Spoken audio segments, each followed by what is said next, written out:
Before moving on to the trick portion, let's quickly review the precise steps involved in creating a peripheral blood film.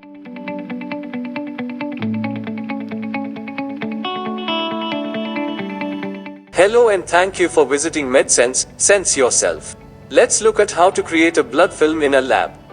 Take 1 or 2 grease-free glass slides. Put them on a clean flat surface and label it with patient's ID.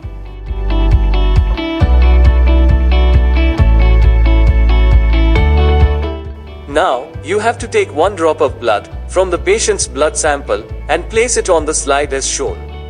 Keep in mind that this blood drop shouldn't be more or less than this amount.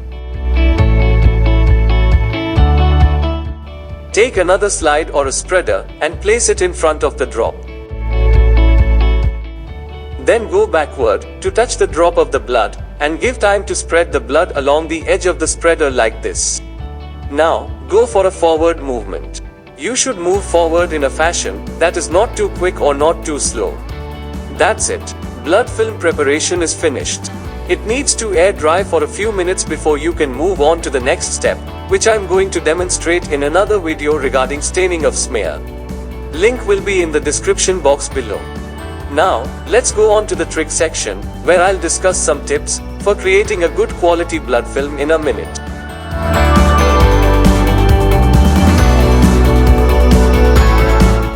An ideal blood film should be in right thickness, not too thin, not too thick. It will have a head, a body, and a tail.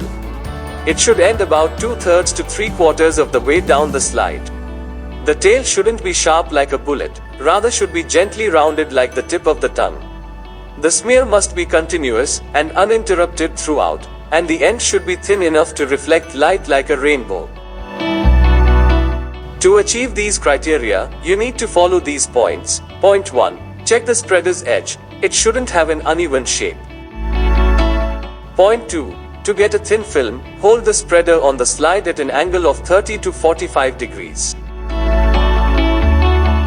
Point 3. Avoid taking too large or too small of a blood drop, because you might not get a nice smear. Point 4. Move the spreader ahead smoothly and continuously. If you pause, the smear could be erratic. And, you must make the slide grease-free before applying the blood drop, because greasiness or oiliness of the slide is another factor that might cause an uneven smear.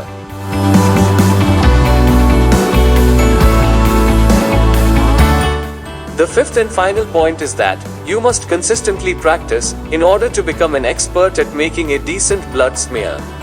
Keep practicing and stay connected, and I'll see you all in the upcoming videos with fresh information. All the best until then. Have a good day.